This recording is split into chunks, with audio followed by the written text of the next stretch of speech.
अस्सलाम वालेकुम दोस्तों, उम्मीद है आप सब लोग खैरियत होंगे। बात करेंगे ओमान में कोरोना के हवाले से और स्प्रिंग कमेटी की कुछ अनाउंसमेंट की गई उसके हवाले से।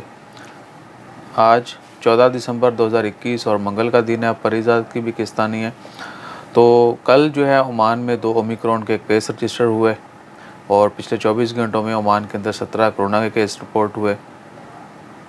उसको लेके जो है बहुत सोशल मीडिया के ऊपर तो तशवीश जो है वो फैलाई ही जाती है, लेकिन एक्चुअल में ऐसा कुछ नहीं है। इंशाल्लाह खैर हर चीज़ ओके रहेगी।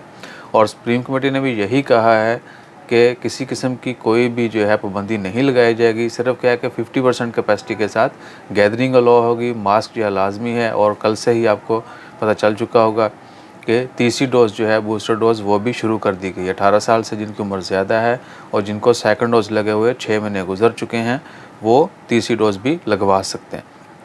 तो पाबंदियों के हवाले से अभी तक कोई ख़बर नहीं है। दोस्त साहब ने कमेंट्स भी किए थे कि क्या पाबंदी लगेगी। एक तो ये कि कभी भी कुछ भी कोई ख़बर आती है बड़ी, तो यकदम एयरपोर्ट का क्या होगा, फ़्लाइटें ये वो, भाई हर चीज़ ओपन है, किसी किस्म की कोई मुश्किल नहीं है। और इंशाअल्लाह ताला खैर हर चीज़ ऐसे ही चलती रहेगी, बल्कि आने वाले दिनों में बेहतरी ही होगी।